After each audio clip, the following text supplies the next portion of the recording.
Hey everybody, and welcome to another episode of Brotherhood Without Manners, your favorite full spoiler reread podcast of George R.R. Martin's A Song of Ice and Fire series, starting with a Game of Thrones. I have Zach. to move the computer.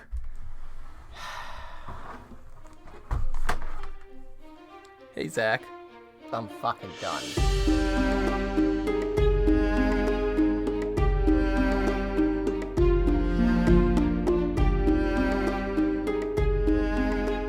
Heyo, hey everybody, and welcome to another episode of Brotherhood Without Manners, a full spoiler reread podcast of George R.R. Martin's A Song of Ice and Fire series, starting with a Game of Thrones. I am your host, Zach. With me is this intro interrupting motherfucker, Nate. Hey. And we tend to hopefully analyze a Game of Thrones with you, for you. You okay? I'm okay. I'm still I only upset. interrupted you the once. It was only the and once, we could have reused it. It was on point. It was fucking perfect. And you. So maybe I'll use them both and I don't then give just a fuck shit. you. Fuck off. You're So the if you were with us last time, we were reading Ned 9. Ned 9. Jesus. Get off your back. And Get off your back. Get off my back. There you go. Jory Cassell is gone. Oh. Dun, dun, dun, So is Will and Heward. Yeah, Not that man. you care. Can't be bothered. Will was my inductee. Yeah, sure. he Get was. off my fucking A different back. week, different time. All right, you got a point. Anyway, Sir Jaime Lannister accosted Ned Stark in the street and told his men to see that he wasn't injured, but to kill his men for Catelyn having taken his brother. We learned that Lord Tywin Lannister himself is quite vexed about the manor, and Jaime Lannister rode off. Littlefinger took off. What? Vexed about the matter. Yeah. You said vexed about the manner. Did I say manor? Hashtag suck it. Hashtag Brotherhood Without Manners. It's true called story. fucking promotion, bitch. Anyway. And yeah, Ned Stark was left with a broken leg, and that old bitch Pycelle looming over him, trying to offer him some milk of the poppy. And then we get in between last chapter and this one, we get sort of a big break, because this is it's Dany's 4th chapter that we'll be reading today, but so she hasn't had too many. But it also, we've been in King's Landing in Westeros for a while now, a big clump of chapters. So this was actually a really nice sort of relief, especially at such a dire moment where at what we would believe during our first reread of the main protagonist, Ned Stark, getting into such a dire, horrible, injured situation.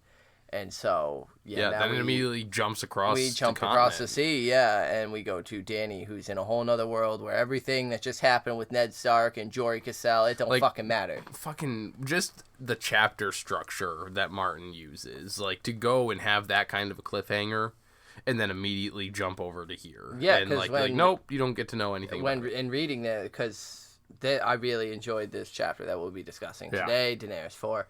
I like it a lot better because it's similar. We were discussing a little bit to Kat's chapter, where there's a ton of details. The intro of a new city, and obviously, if you've read it, we're full spoiler.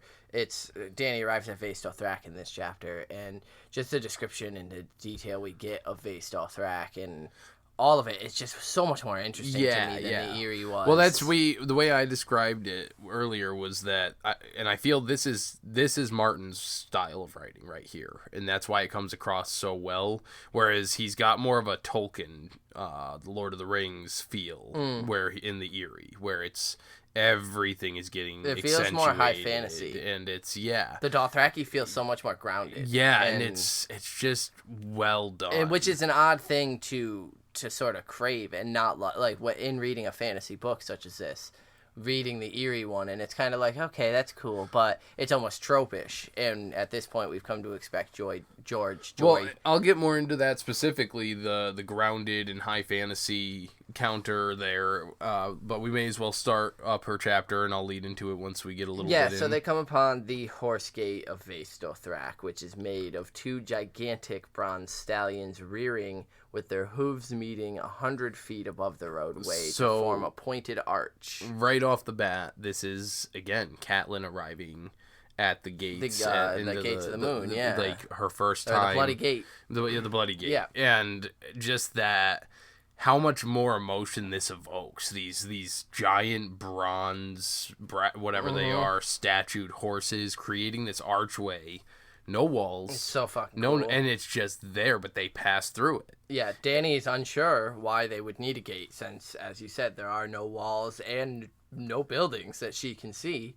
Yet Khal Drogo is leading his Khalasar under the hooves and down the God's Way with his Blood Riders beside him. So this huge train of Dothraki and their slaves and 40,000 strong is what I think we get told a little passing later. under these gates, these huge bronze horses. And Dany is escorted by Ser Jorah and her brother, who is once again riding a horse. After she had left him in the grass to walk back to the Khalasar, the Dothraki had taken to calling him the Sorefoot King. I love that before all the Dothraki business, he had the Beggar King. Mm-hmm. That was like a common tongue, probably even Valyrian, that's getting tossed around in.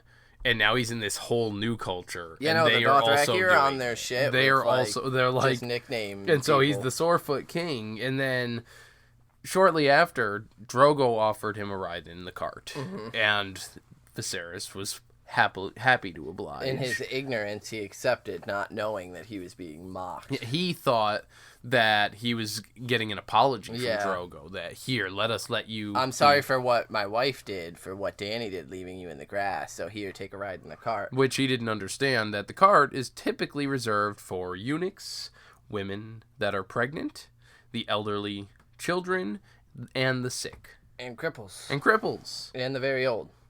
And I said the elderly. Well, you said it weird. Get off my back. The infirm, basically. And so, yeah, Viserys accepts that happily, not knowing that. That earns him another nickname, the Cart King. And like so, Viserys is just stacking these titles, yo. Dany had begged Ser Jorah not to tell Viserys the truth of what the cart actually meant. Because for fear of shaming it would shame him. And I love what Jorah says. Jorah thinks some shame would do him some good, but I don't have the actual quote. No, that's what I like. Is that some shame would do him some good. But he does as he's bid, and he doesn't say anything to him.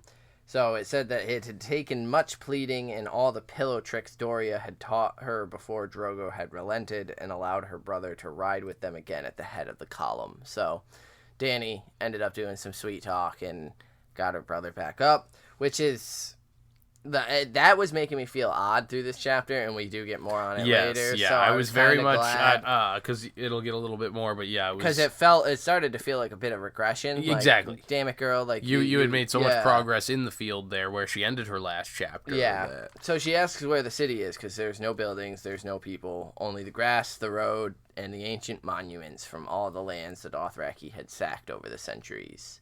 And Jorah answers that they live under the mountain, the Mother's Mountain. And so they ride past these old monuments, and it says, Stone Kings look down from their thrones, names faded by time. And again, we had a correspondence here from the Not So Silent Sisters about this chapter. They really enjoyed this one. They actually mentioned specifically this monument, thinking that maybe this was a reference to Winterfell and the Stone Kings. So I never made that connection. I didn't either, but there was something about this description that scratched my brain, and I think that's what it is. Right. I had something, like I wanted to put it to something, but I was kind of envisioning more just kings of the Targaryen past, and just nothing too specific, but I really like that tie to the Kings of Winterfell and the crypts there. Dany also spots some young maidens dancing on some marble plinths. There are monsters that stand in the grass, black iron dragons, roaring griffins, manticores with barbed tails ready to strike, and others that she could not even name. Now, obviously I have to bring up some stuff here now.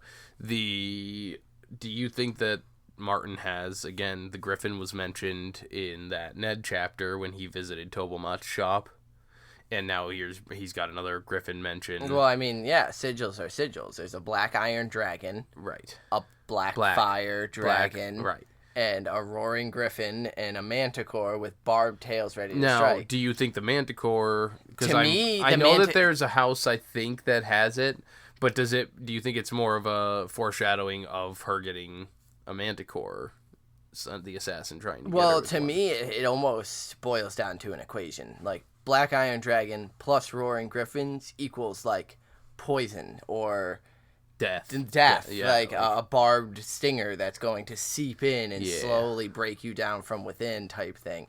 I could totally be reaching there. It could be I can't remember whose sigil is the Manticore. Yeah, and I don't know if it's a minor house. It's like the Celticars or something, I think. But yeah. Otherwise, I just wonder if it's foreshadowing the assassination. I have no idea. I just immediately the Black Iron Dragons and the Roaring Griffin. I was like, oh, that's exactly what I think it could be. So then she mentions that it says that some of the statues were lovely and they took her breath away. Yeah, they're beautiful. But there were other ones that were so misshapen and so terrible that she could barely stand to even look at them. Sir Jorah says that those statues most likely came from the Shadowlands beyond Ashai. Yo, I want to know what the fuck those statues look like. So I read something. I believe it was on Reddit, but I'm not 100%. I read a lot of things throughout my day. But it was basically, what if Ashai isn't as terrifying as we're told? Yeah. And basically it's stories and it's getting played up as this really dark place, but it really just isn't. It's a normal city. And so, I mean, my that thought popped into my head when I was reading this, because I'd be like, then where would these statues come from? But I really like the idea that Ashai is this terrible, scary, horrible place, and everything around it is as well, because I know there's Stegai up further, and it's just scary shit. So I really wish we got a description of some of them. Yeah, me too. Because I just want to know anything and everything I can about Ashai. But Viserys is not impressed at all, and he says that it's the trash of dead cities. And he's speaking the common tongue because there are Dothraki around them, and there's less chance of him being overheard talking shit about the Dothraki. Because he next goes on to say that all these savages know how to do is steal things better men have built and kill. They do know how to kill. Otherwise, I'd have no use for them. And Dany actually does stand up for them here, saying, like, those are my people now, so how about you chill? Like, back the fuck Don't off. call them savages. The dragon speaks as he likes. He, again, says in the common tongue. But notice he keeps looking back at the Blood Riders and making sure that they don't understand what he's saying. And then as he does so, he says, see, the savages lack the wit to understand the speech of civilized men. And he asks, how long until Drogo gives me my army? Bitching. I'm tired of waiting. And Jorah kind of goes through the list. Dany must still be presented to the Dosh Khaleen, and Viserys cuts him off. The crones, he asks, there's to be some mummer's show of a prophecy, which, for the whelp in her belly. So the prophecy is known about already. I was just going to say, like, I've never noticed that line before. Yeah. And that means that they already know there's going to be a prophecy? Yeah, they already know that the stallion who mounts the world it's a bullshit. So it's a bullshit. It's a mummer's fucking That's exactly what it is. Yeah, they're putting on a show. They're declaring this child what they want it to be. Exactly it. Yeah, I never really... And so I definitely think that that's a very accurate statement, and that we take way too much stock in a lot of prophecies. Well, I mean, we see it through Dany's eye. We feel the loss of a mother's loss who believes her child... Of course she believes her child's going to be what they proclaim him to be.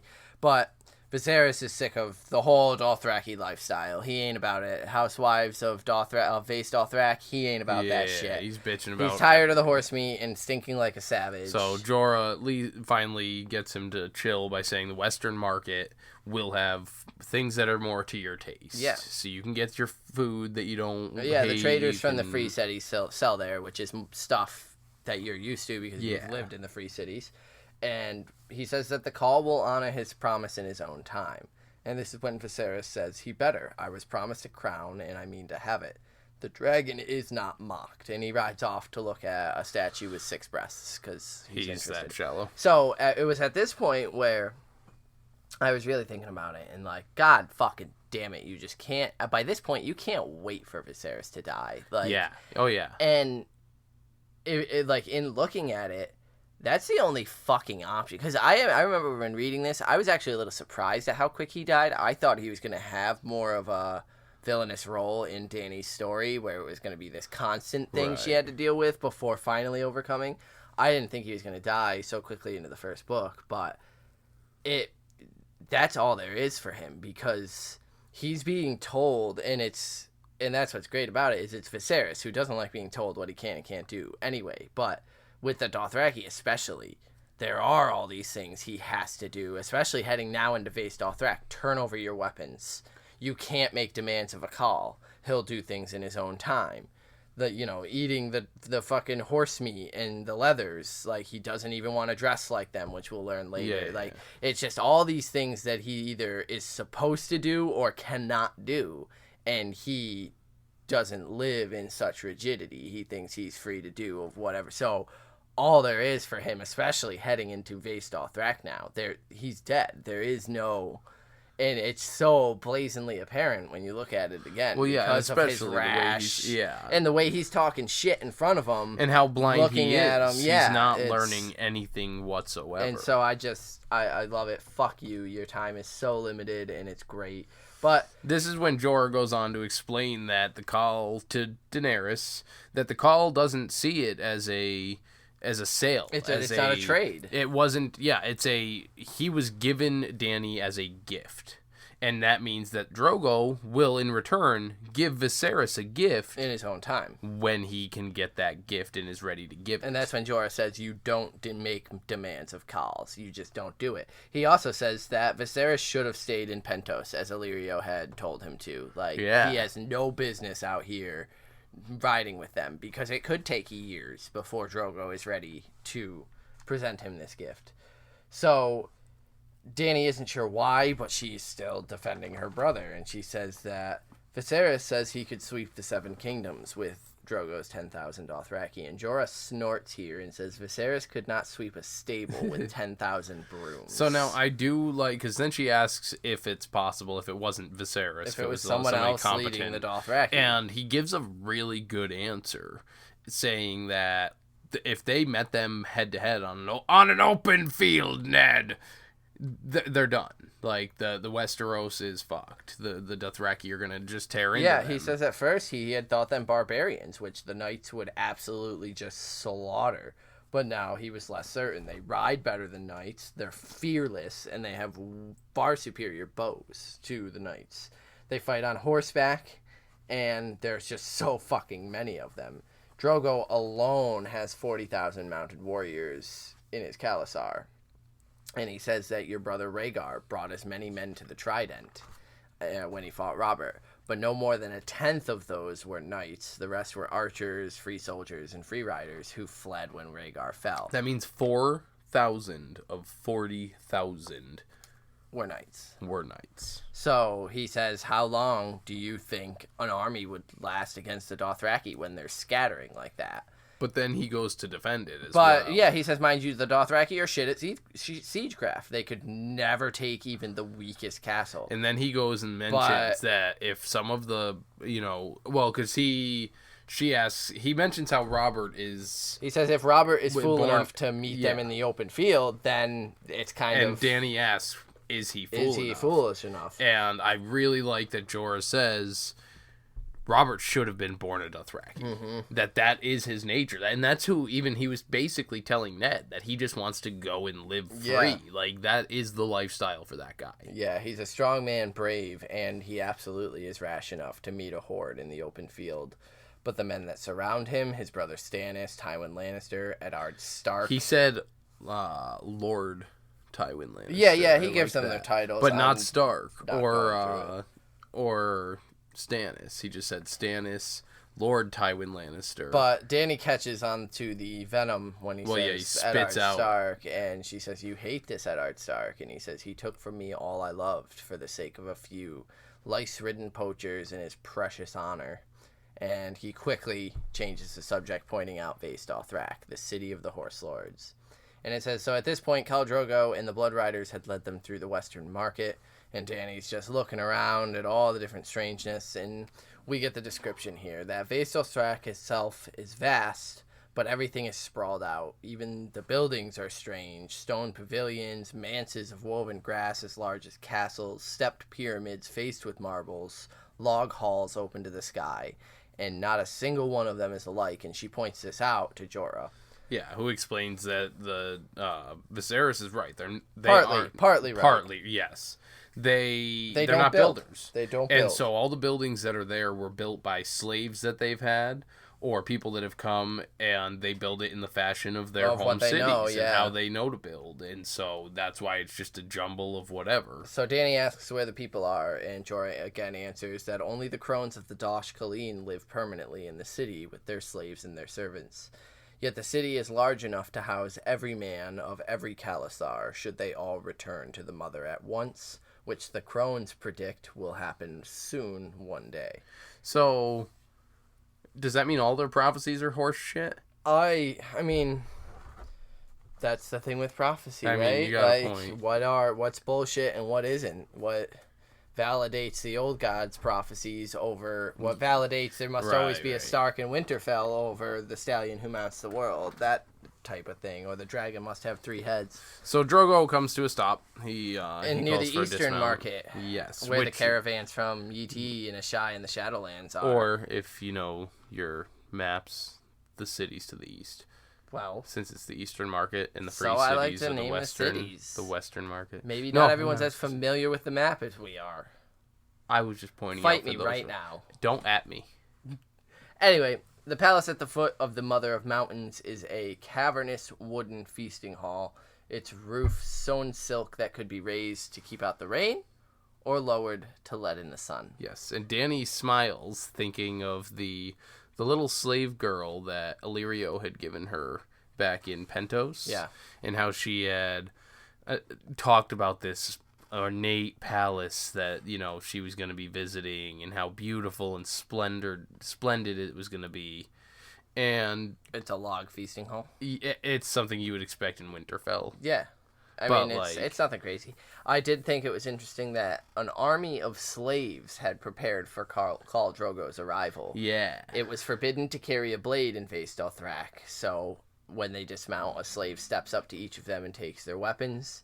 And even Drogo was not exempt from this rule. In this place, all Dothraki were one blood, one Khalasar, one herd. Which is, I really do like just the ideals of the Dothraki. This city is a common ground. It's like World of Warcraft when you do the Horde versus the Alliance, and they've got the middle ground cities where no one can fight, and tensions are there, and it's like, but it's still a common ground neutrality city. And, you know, then we get the crones bullshit of everyone's going to gather here and the mother's going to sweep us all up in her womb and jiggle us around. I don't know what the fuck they got going. Whatever. And so the oldest of Drogo's blood riders, Koholo, comes up to Dany as she's getting off her horse and being helped. And the blood riders, Dany thought she gives it a nice description. She thought basically they were Dothraki Kingsguard, but it is way more than that. They are the Khaal's brothers, his shadows, his fiercest friends. Blood of my blood, Drogo calls them. And it's true. Tradition demands that the blood riders die with the Khaal. Some will do it in vengeance. Some will do it just taking their own life. Well, that's it. They can stay alive long enough to seek vengeance on whoever killed their Khaal. And then after that, they happily ride into death to join him in the afterlife. And in some Khalasars, they share literally everything from tent to wine to wives, but never a horse. A man's mount was his own. And Dany is quite glad Drogo doesn't follow that tradition, because while Qohor is always kind to her, the others frightened her. There was Hago, huge and silent, who glowered at her like he forgot who she was. And Kotho had cruel eyes and quick hands that liked to hurt. He left. He fake sneezed. Don't buy into it. It was a cough. Oh, was it a cough? Yeah. I don't know about that. Anyway, Hago left bruises on Doria when he grabbed her arm, and he made eerie cry in the night, and even his horse seemed to fear him. That, to me, is significantly huge. Well, yeah. In the Dothraki. Yeah, that his horse is scared of him. Yeah, I would think that would be a fucking omen. Like, people would pick up on that or something. But apparently not, because it says, yet they were bound to Drogo, life and death. And she actually wishes that her father had been protected by blood riders. Blood riders instead of his Kingsguard, because she thinks of the Kingsguard. They were supposed to be noble, but Jaime Lannister had slain her father, and Sir Barristan the Bold now serves the other side. And she wonders if all men are truly false in the Seven Kingdoms. Yo.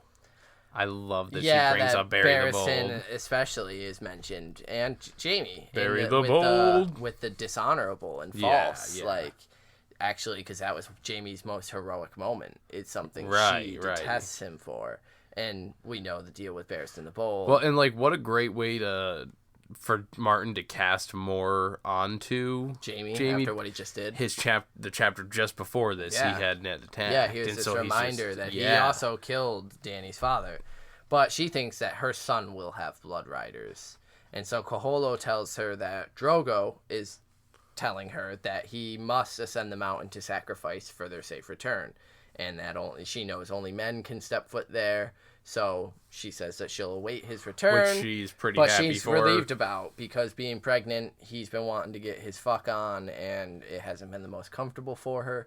So Doria, she's been exhausted. Yeah, she's just tired, and it's been a lot of travel. So Doria leads her to the hollow hill that's been prepared for her and Drogo as their little home. She calls for a bath. Yeah, she wants a bath, scalding hot, like she likes. She decides she's going to give her brother the gifts that she's got for him. So she sends one of her maids to the store. She sends to the little market, she bazaar, sends them out to get some fresh meat and anything fruits, but horse meat.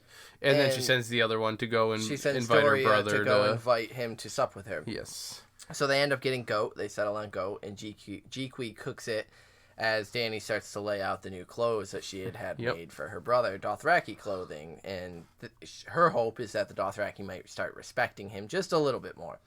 And she thinks that they were, in all actuality, both blood of the dragon. So he arrives dragging Doria by the arm. Her eye is red from where he hit her. The dragon's woke. Yeah, he's pissed because you sent this whore to give commands to me. And Dany is completely taken aback. And she's just trying to get to the bottom of it and finds out that Doria misspoke and said command, that Khaleesi demands you dine with her tonight. And Dany corrects him, saying, I asked you to sup. Like, these are for you. This was meant to be a sweet night. Like, chill out. Relax. It's all cool. And so he goes over and looks at and it's cool shit. She's got, like, inlaid, the leather vest has, like, dragon inlays in it. And he sneers at it and says, you would presume to dress me in the Dothraki rags, and next you'll want to braid my hair. And she's just like, can't. I didn't. And then, like, the anger. Like she was how like, dare you? Fuck you. You haven't won any victories. Yeah, you have no right to braid. Like, how dare you? And she sees the fury in his eyes, but she knows that he won't strike her with her handmaidens here. And she's like, her calls outside. Doria sewed this specifically for you. Like, these are clothes fit for a king. Yeah, for a call. Yeah, like, these are what Khal Drogo would be wearing. And he says that I am the Lord of the Seven Kingdoms, not some grass-stained savage with bells in his hair.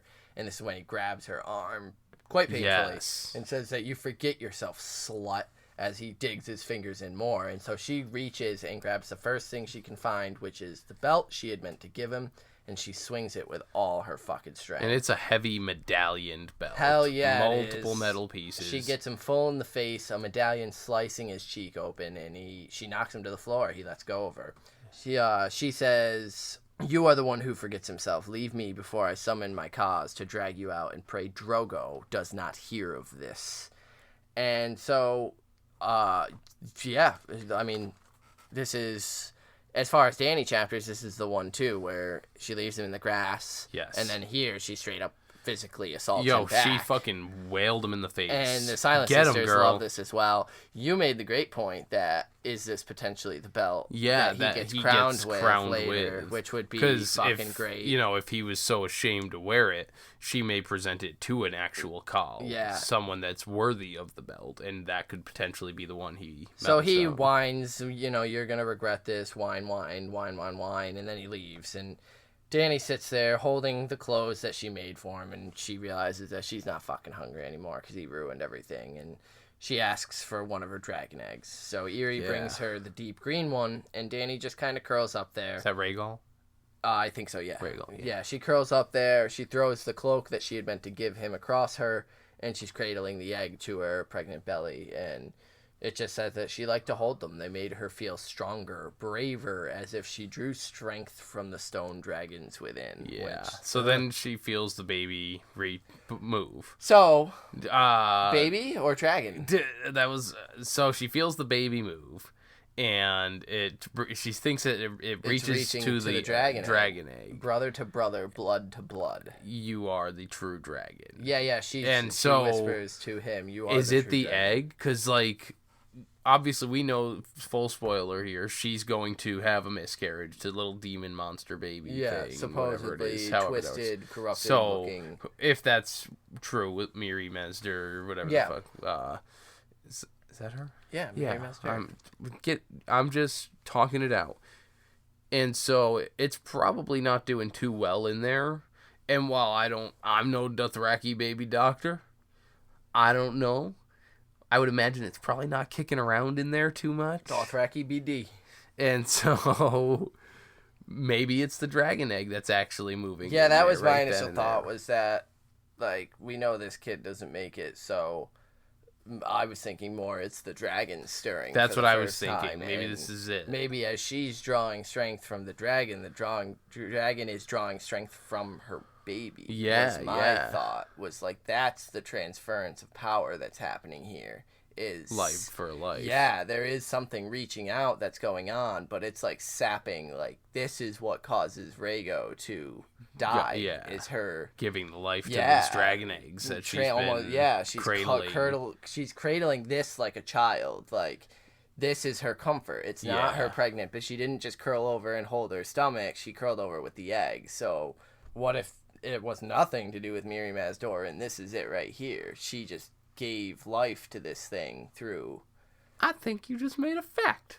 Shit! So, she, yes, you are the dragon, she whispers to the egg, to the baby. We don't know. Who knows? The true dragon, I know it, and it says that she went to sleep dreaming of home.